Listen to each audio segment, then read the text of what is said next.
Mis queridos hermanos de la isla de San Andrés, muchas bendiciones para todos ustedes. Para mí es un privilegio poder acompañarlos en esta noche en uno de los temas de familia. Mi nombre es Willington Millán y les hablo desde la ciudad de Ibagué. Soy capellán del Colegio Adventista de Ibagué. El tema de esta noche se llama Porque te quiero, te aporrio. Quizá allí en la isla también es conocido este refrán, porque te quiero, te aporrio. Se utiliza de manera jocosa. Para algunos representa risa, chiste, pero para muchas personas este refrán representa una vida de opresión, representa una vida de abuso, representa mucho dolor. Pero estamos tan acostumbrados a la violencia, queridos hermanos, que llegamos a creer que cuando amamos a una persona realmente hay que aporrearla y estamos confundiendo disciplina con maltrato, cuando la comunicación se quiebra. Quiero invitarlos para que revisen esta imagen. Pensemos en lo que dice esta imagen. Quizá la hemos vivido muchas veces. Quizá sabemos de alguien que la ha vivido. Mire lo que dice. Ernesto, no me has vuelto a pegar. Dime la verdad. ¿Ya no me amas? Saben que como consejeros tenemos que conocer esta cruda realidad. Y en la mente de muchas mujeres existe el concepto, mujeres por supuesto que han sido o que son maltratadas, que si no hay golpes, algo pasa. Debe ser que el amor se está acabando. Yo quiero invitarlos para que allí donde están, hagamos una pausa y para continuar vamos a orar. Oremos. Padre Celestial, en esta noche queremos agradecer por todas las bendiciones que nos das y queremos rogarte que el tema, Señor, pueda llegar a la mente de cada uno de los oyentes, que podamos estar atentos, que nuestra mente pueda estar abierta para que podamos entender y que, Señor, podamos denunciar el abuso, que no toleremos el maltrato en ninguna de sus formas. Regálanos tu bendición en el nombre de Jesús. Amén. Quiero hablarles un poco acerca de la comunicación. ¿Por qué es importante la comunicación? Y quiero manejar dos conceptos. Uno, que ha sido dado por el capellán Willington Millán, es decir, este servidor, y dice, la comunicación es tan delicada que el más mínimo golpe la puede quebrar. La comunicación, queridos hermanos, es muy delicada. Es vital para que cualquier relación funcione, incluso nuestra relación con Dios. Y es tan importante, pero a la vez tan delicada, que cualquier golpe, cualquier grito puede quebrar la comunicación y puede hacer que una relación se pierda, se dañe. Y el doctor Miguel Ángel Núñez dice lo siguiente: necesitamos sensibilizarnos ante la necesidad de quienes padecen lo que no eligieron y sufren lo que no añoraron. A veces somos duros con personas que están bajo maltrato o en otra situación, pero saben, las personas maltratadas, hermanos, no eligieron un día tener un hogar en el que se le maltratara y sufren lo que nunca añoraron. Creo que ninguno de nosotros sueña formar un hogar y conseguir una persona, o como sueño conseguir una persona que me maltrate, que restrinja mi libertad, que me diga palabras duras, que me humille. ¿Verdad que ninguno de nosotros lo anhela? Bueno, pasa con todos, pasa con las personas que a veces nosotros llegamos a juzgar. Pero alguno estará pensando, bueno, ¿qué tiene que ver este tema con familia? Pastor, se equivocó al traer al invitado porque nos está hablando de un tema que nada tiene que ver con familia. Pero saben, tiene que ver mucho porque, como les digo, la comunicación es tan importante que une a la familia o la puede alejar, la puede destruir. Y queridos, hoy por hoy es una realidad en nuestra iglesia y en las iglesias cristianas el tema del abuso y del maltrato. Este tema tiene algunos objetivos y los quise resumir aquí en estos cuatro. Primero, hermanos, al tocar este tema, el objetivo es que el problema comience a hablarse, porque no se habla. Y cuando nosotros creemos que eso no es para mí, que eso a mí no me va a pasar, pues simplemente no lo hablamos y no nos preparamos para reaccionar cuando eso suceda. Cuando tú sabes que los ladrones pueden entrar a tu casa, tú tomas medidas, pones cámaras, alarma, pones una concertina, pones algún tipo de elemento para que no entren a tu casa. Pero cuando creemos que a mi casa nunca van a entrar, pues simplemente duermo con la puerta abierta y no tomo las medidas y no estoy preparado para el día que ocurra un hurto en mi casa. Así es que es importante que empecemos a hablar de este tema en el hogar, en la iglesia, en diferentes círculos, que el tema empiece a hablarse y que empecemos a ser conscientes que no estamos libres ni estamos vacunados contra el tema del maltrato. Número dos, entender que no hablar del tema, quedarnos callados, es proteger a los victimarios. Número tres, despertar a una realidad que es un problema que incumbe, por supuesto, a la iglesia. Gloria a Dios si esto no pasa en tu hogar, pero puede ser que conozcas un vecino, un hermano, un líder de iglesia, en donde sabes que allí en ese hogar existe este problema. Y entonces, ¿cómo hacer si nunca hemos hablado del tema? ¿Cómo ayudar? Y número cuatro, reconocer que el abuso se detiene hablando del problema. Nunca, mis amigos, el problema se va a solucionar quedándonos callados. De hecho, ningún problema, y mucho menos este tema del abuso. Pero empecemos por definir qué es violencia doméstica. Vamos a hablar un poquito acerca de la violencia doméstica, pero ¿qué es la violencia doméstica?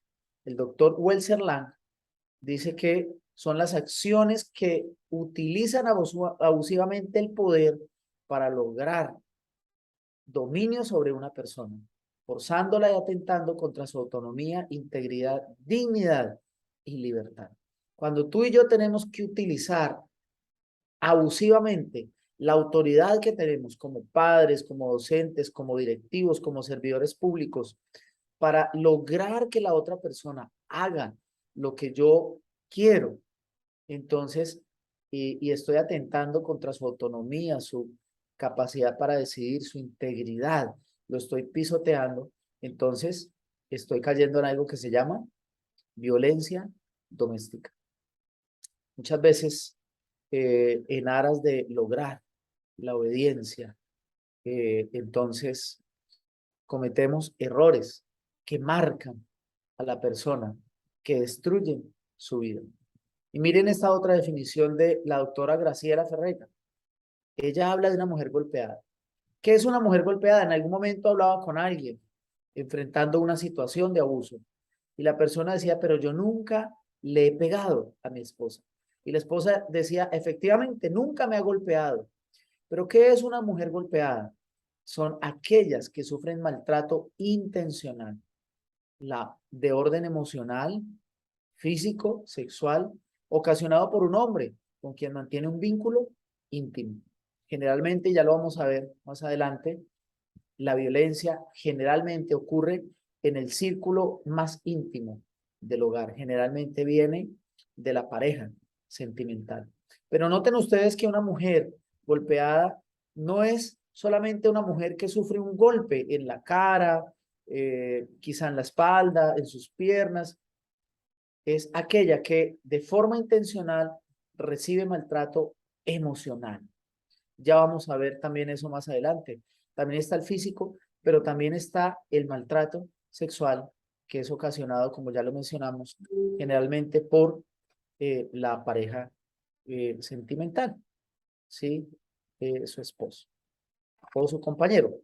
Yo quiero que vayamos a Génesis, el capítulo 2 y el versículo 18. Vamos a buscar en nuestras Biblias qué dice Génesis, capítulo 2, versículo 18.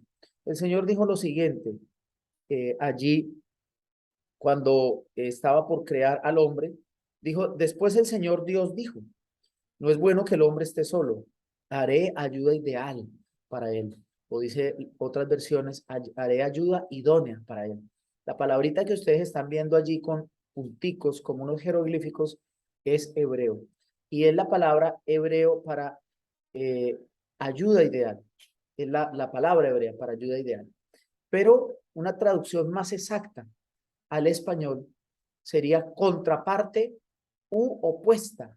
Lo que quiere decir Génesis 2:18 es que el Señor dijo, no es bueno que el hombre esté solo, le voy a hacer la contraparte, o sea, algo que se lo ponga, que sea diferente a él, o le voy a hacer la parte opuesta.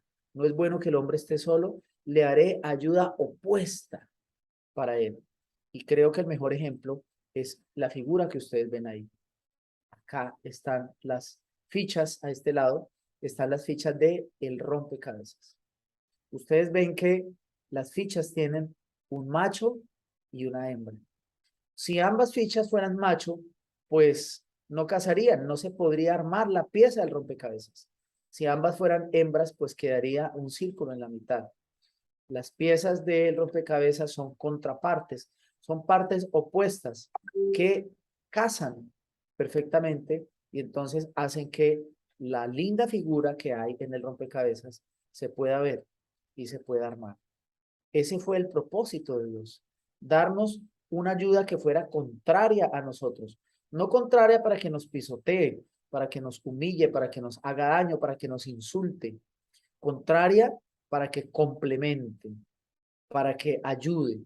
Lamentablemente, queridos amigos, la mayor parte de los incidentes de violencia se dan en el hogar, en ese círculo que Dios, en ese círculo sagrado que Dios creó para que el hombre no estuviera solo, para que el hombre cuidara a la mujer, para que la mujer complementara al hombre.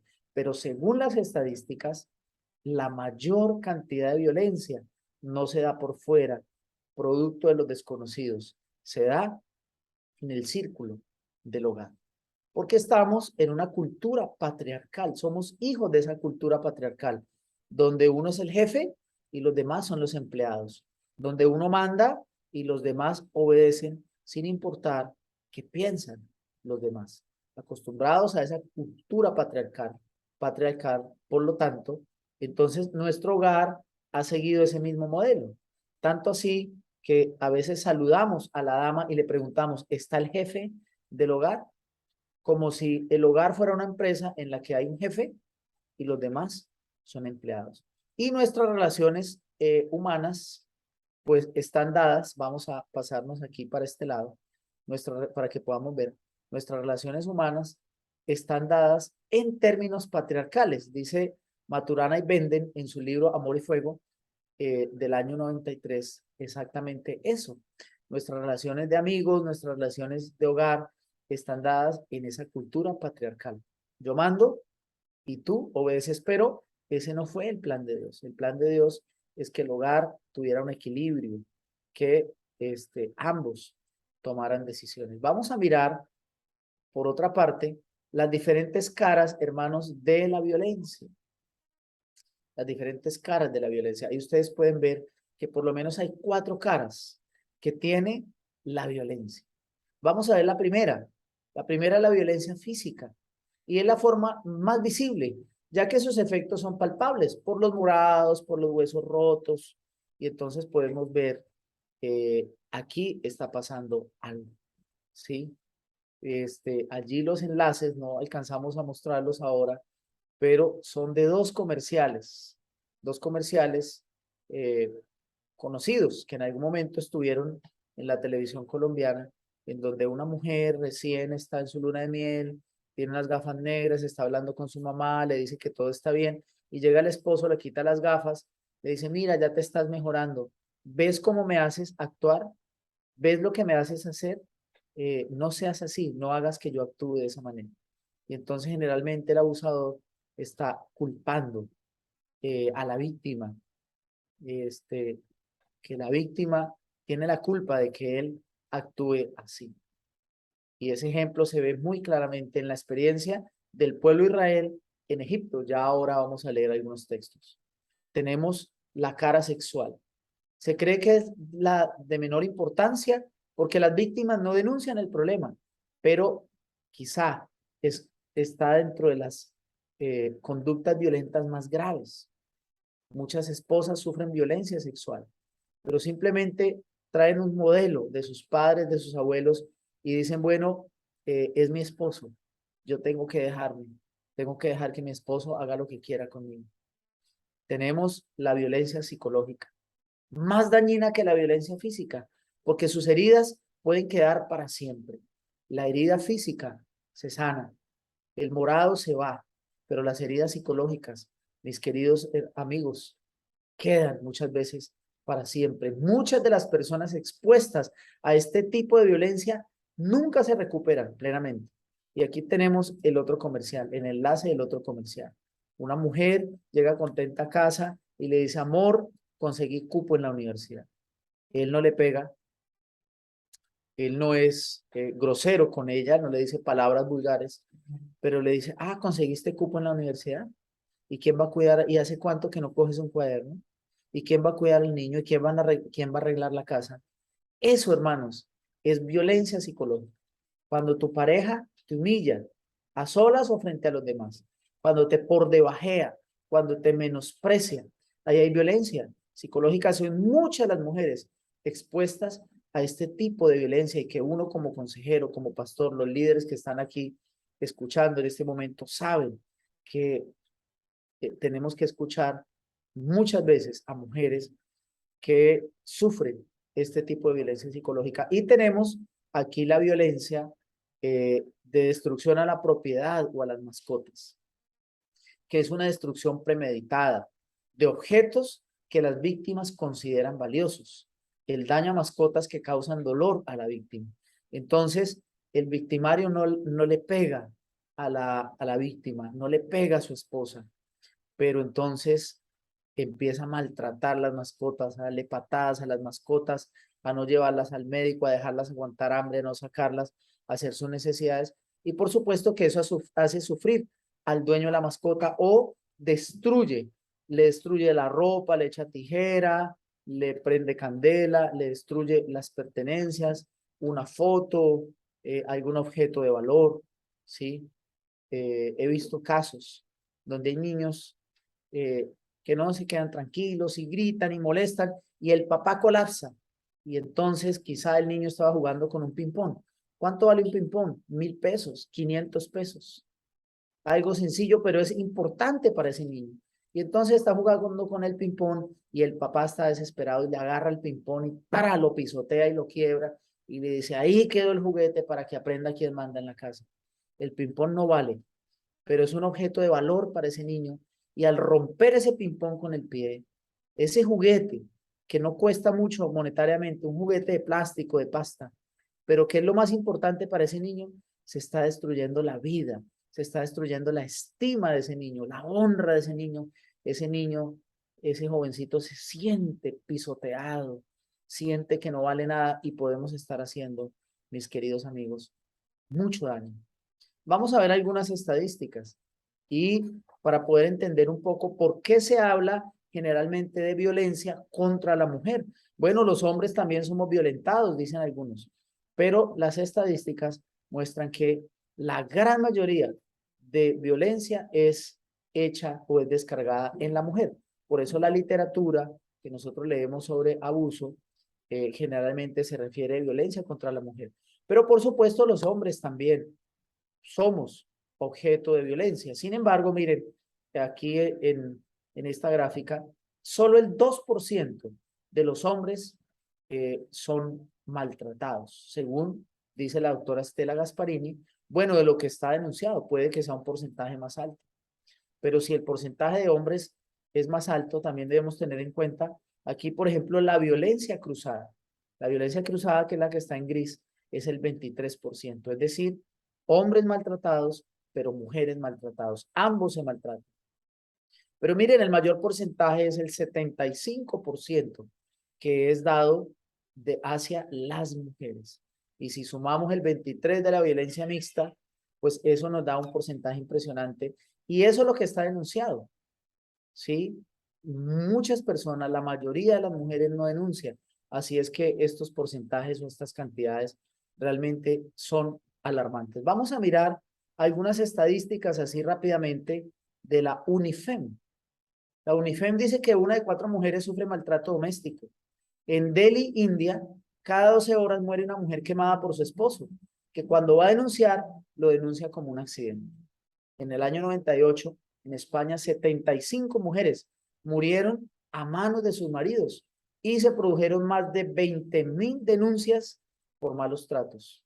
Solo el 10%, dicen las estadísticas de la UNIFEM, de las víctimas hace la denuncia. Entonces, imagínense que los números sobrepasan las expectativas. Se calcula que 6 de cada 10 mujeres, de cada 10 parejas, viven o vivirán algún cuadro de violencia. ¿Cómo les parece a ustedes esto? Algunos datos para tener en cuenta, mis queridos amigos. No es un fenómeno de países ricos o pobres, la violencia. No importa la cultura, cuando la comunicación se quiebra, causa daños en todos los niveles. Los hijos de madres abusadas tienden más fácilmente a la drogadicción, al alcoholismo, al abandono escolar, a tener desórdenes o problemas psicológicos, a repetir estos mismos esquemas y patrones sociales delictivos en la sociedad y en sus hogares. La mayoría de las víctimas, hermanos, por violencia no buscan ayuda médica o psicológica, el asunto se queda así. Y la violencia física generalmente va precedida por años de abuso psicológico, que toma la forma de agresiones verbales, ¿sí? Descalificaciones públicas o privadas, denigración de la persona. Conozco muchos esposos y esposas que descalifican públicamente a su pareja, ¿sí? Y eso dice mucho. Vamos a ver algunos mitos con respecto a la violencia física. Mito quiere decir que hemos creído que es verdad, pero no es verdad. Vamos a ver el primero. Mire, los mitos son tan aceptados en la sociedad, antes de ver el primero, que a veces es difícil aceptar que sea un mito. Además, hermanos, se cree que en las iglesias no ocurre y por lo tanto no nos preparamos para enfrentar estos casos. Pero las estadísticas dicen lo contrario. Miren esta. Primer mito, la violencia doméstica no afecta a muchas personas. Eso es lo que se cree. Pero saben, la violencia doméstica afecta a muchas personas. Daña hogares, afecta a la persona violentada, afecta a los hijos, afecta a los nietos, afecta a la familia. Miren, estoy viviendo un caso de violencia. Este año he tenido que pasar por un momento muy difícil, teniendo que enfrentar un caso de violencia hacia mi mamá. Mi mamá es una mujer de 86 años. Mi mamá estaba siendo violentada en su casa por su esposo, un hombre 15 años menor que ella. Y saben, aparentemente, bueno, la violencia hacia ella no afecta a muchas personas, solo afecta a la persona violentada. Pero saben que la violencia hacia mi mamá ha afectado a toda nuestra familia, pero no solamente a mi familia, o sea, a mi esposa, a mis hijos, sino también a mis primos, a mis tíos, a mi hermano, a otras personas. Entonces la violencia doméstica sí afecta a muchas personas. Número 2, el maltrato, otro mito, es solo resultado de un momento de enfado. Pero saben, los expertos dicen que la persona maltratadora no maltrata porque está enfadada. Esa es su conducta, ese es su estilo de vida, esa es su forma de reaccionar. ¿Sí? No es por un momento de enfado. Así la otra persona no haga nada, maltrata por cualquier cosa. ¿Saben? Yo quiero invitarlos para que leamos Números, capítulo 20, versículo 15. Más de 400 años el pueblo de Israel esclavizado en Egipto. Más de 400 años siendo brutalmente maltratado. Así es que el maltrato no es el resultado solo de un momento de enfado. Vamos a mirar lo que dice Números, el capítulo 20 y el versículo 15. Pueden buscar allí en sus Biblias Números, el capítulo 20 y el versículo 15. Miren lo que dice: nuestros antepasados bajaron a Egipto y allí vivimos un largo tiempo. Los egipcios nos maltrataron brutalmente, tanto a nosotros como a nuestros antepasados. Pero cuando clamamos al Señor, el Señor envió a su ángel que nos sacó de Egipto y bueno, ahora estamos en libertad. ¿Sí? Noten cómo durante todos esos años el pueblo de Israel fue brutalmente maltratado. Entonces, el maltrato no es solo de un momento, es un estilo de vida equivocado.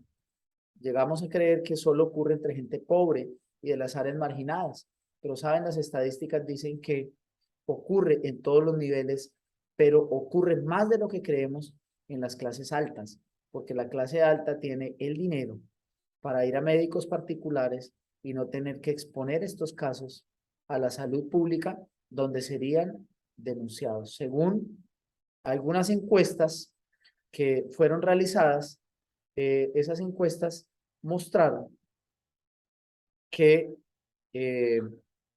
muchas agresiones se daban entre personas profesionales, abogados, médicos, arquitectos y sorpréndanse, entre personas líderes religiosos.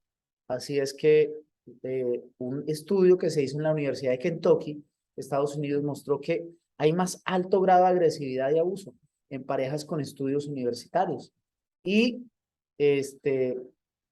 mucho más que en personas que tienen menos estudios, según la doctora Bárbara Carson en uno de los estudios que ella pudo realizar allí. Es fácil para la mujer maltratada huir de su abusador, dice otro mito. No, pero es fácil. Apenas vea, si fuera yo y apenas me estén maltratando, yo huyo. Pero, ¿saben? No es fácil para la víctima huir del abusador. No es nada fácil. Sé de mujeres que reciben maltrato por años y, sin embargo, cuando se sienten solas, separadas de sus maridos, de sus abusadores, claman porque quieren volver, porque quieren regresar donde ellos. Miren lo que dice Éxodo capítulo 14, versículo 12 al 14. Fue fácil para el pueblo de Israel desprenderse, huir de su maltratador Faraón. 14, 11 y 12. Miren lo interesante, lo que dice por acá. Y le dijeron a Moisés, ¿por qué nos trajiste a morir en el desierto? ¿Acaso no había suficientes tumbas para nosotros en Egipto? ¿Qué nos has hecho? ¿Qué nos has hecho? ¿Por qué nos obligaste a salir de Egipto? ¿No te dijimos que esto pasaría cuando aún estábamos en Egipto? Te dijimos, déjanos en paz, déjanos seguir siendo esclavos de los egipcios, porque es mejor ser esclavo en Egipto que un cadáver en el desierto. ¿Notan ustedes? Y esta frase se repite constantemente. El pueblo se iba contra Moisés y le decía, ¿por qué nos sacaste? Estábamos mejor en Egipto. Allá comíamos carne, comíamos pescado, comíamos cebolla. Aquí tenemos que comer maná, ya no sabe a feo. ¿Por qué estábamos mejor allá? Era mejor ser esclavos que venir a morir aquí en el desierto y no tener donde ser enterrados. Y su Salvador, que era Moisés, ahora, según ellos, se convirtió en su victimario. Y Faraón, que era su victimario, ahora se convirtió en su héroe. Mire, déjenos ir allá. Faraón nos trata mejor que tú y nos trata mejor que Dios. No es fácil para una mujer maltratada huir de su agresor. Otro mito, la mayoría de los agresores son extraños. Las estadísticas muestran que no, que la mayoría de los agresores son la pareja sentimental, el novio, el exnovio, el exmarido. Hace unos años atrás salió la noticia de una mujer en Bogotá que un extraño le echó ácido en su rostro y le dañó su vida. Una mujer muy linda. Pero las investigaciones mostraron que ese extraño, sí era un extraño para ella, pero ha sido contratado por su expareja. Entonces, noten que la mayoría de los agresores no son extraños. Vamos a avanzar aquí rápidamente. Dice, la violencia familiar es producto de una enfermedad mental. No, es una decisión que toma una persona que decide maltratar. El 7, si hay violencia, no puede haber amor. Sí, si esa persona la maltrata es porque no la ama. Pero mire lo que dice en Números capítulo 11, versículo 4 y versículo 5. Números capítulo 11, versículo 4 y versículo 5. Mire la relación que se desarrolló entre el pueblo de Israel y Faraón. 11, 4 y 5. Dice lo siguiente. Entonces la gentuza extranjera que viajaba con los israelitas, comenzó a tener fuertes antojos por las cosas buenas de Egipto. Y el pueblo de Israel también comenzó a quejarse. Oh, si tuviéramos un poco de carne, exclamaban. ¿Cómo nos acordamos del pescado que comíamos en Egipto gratis? Y teníamos todos los pepinos, los melones, los puerros, las cebollas y los ajos que queríamos. Pero ahora lo único que vemos es este maná. Hasta hemos perdido el apetito. ¿Notan ustedes? Eh, el pueblo fue maltratado por Faraón de manera brutal, de manera violenta. Sin embargo, se desarrolló un amor enfermizo, una relación tóxica entre Faraón y el pueblo. Tanto así que ellos querían volver y la persona maltratada quiere volver a vivir con su victimario. Saben, el maltrato emocional no es tan grave, dicen otros, como la violencia física, pero ya vimos que el maltrato emocional es más grave y deja heridas más hondas que las heridas de la violencia física. La conducta violenta es algo innato del ser humano, dicen otros, pero saben que no. La conducta violenta no es innato del ser humano. La conducta violenta es producto del pecado y nosotros decidimos si asumimos esa conducta o no asumimos esa conducta. Eh, bueno, vamos a mirar aquí algo más. Bueno, la conducta violenta no es algo innato del ser humano. La conducta violenta es aprendida por, por los modelos sociales o los modelos simplemente que tenemos en la familia, ¿sí? Y la sociedad la define como un recurso válido para resolver problemas, pero nunca la violencia va a ser un recurso para resolver los problemas. Bueno, otro mito. No ocurre en hogares de cristianos comprometidos y estamos ciegos frente a una realidad, siendo que la violencia es una conducta aprendida, es posible desaprenderla, pero saben, en los hogares cristianos sucede más a menudo de lo que pensamos, debido a una interpretación equivocada que damos de la palabra de Dios, que muchas veces solo sirve para justificar la violencia en la familia. Todos los agresores, perdón, la 11 dice, todo el mundo agrede, los hombres y las mujeres, pero saben que la mayor parte de los agresores son varones. Todos los agresores son iguales, dicen otros.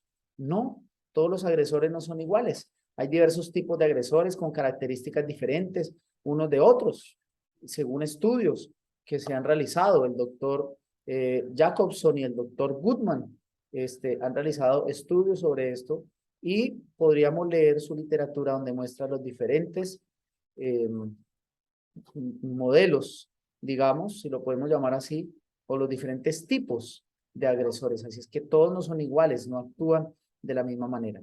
Otro mito, la psicoterapia es un tratamiento más efectivo que el encarcelamiento. Pobrecito, está enfermo, hay que llevarlo al psicólogo, no hay que meterlo a la cárcel. Pero saben, los expertos dicen que cuando el agresor es un desconocido, se inician inmediatamente procesos legales, pero si es un familiar, entonces se argumenta de que no, pobrecito, tiene un problema mental, no sabía lo que hacía, pero las estadísticas muestran todo lo contrario. La mayoría de las agresiones ocurre con parientes cercanos y los estudios también dicen que aunque la persona reciba un tratamiento efectivo psicoterapéutico, debe pagar.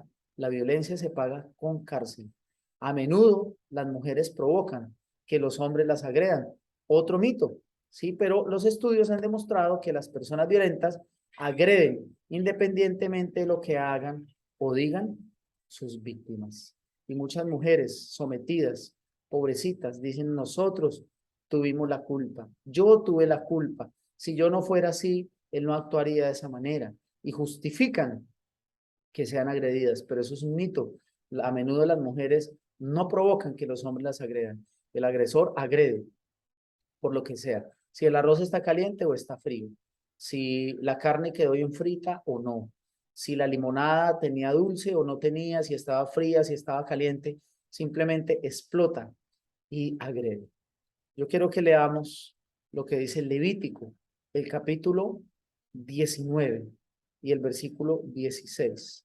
Vamos a buscar Levítico 19, 16. ¿Qué dice el Señor allí en este texto? No insultes, no, el 16. No disemines chismes difamatorios entre tu pueblo. No te quedes con los brazos cruzados cuando la vida de tu prójimo corre peligro, yo el Señor. Interesante lo que dice el Señor acá. No te quedes de brazos cruzados cuando la vida de tu prójimo corre peligro. Hay que hacer algo, hermanos, amigos. Y la violencia es peligrosa. Si tú sabes, si yo sé de alguien, un familiar, un amigo que está corriendo peligro porque está bajo abuso, es pecado quedarme callado, quedarme con los brazos cruzados. Mi mamá, como les conté al comienzo, víctima de abuso. Yo me di cuenta y empecé a dar todos los pasos necesarios para poder liberar a mi mamá, porque tenía un deber moral, tenía un deber cristiano con ella, no podía quedarme con los brazos cruzados y lo hubiera hecho con cualquier persona. Bueno, vamos a concluir este tema. Proverbios capítulo 24 y el versículo 11 y 12 dice, rescata a los que están injustamente condenados a morir, sálvalos mientras van tambaleando hacia su muerte y no te excuses diciendo, ay, no lo sabíamos, pues Dios conoce el corazón y Él te ve.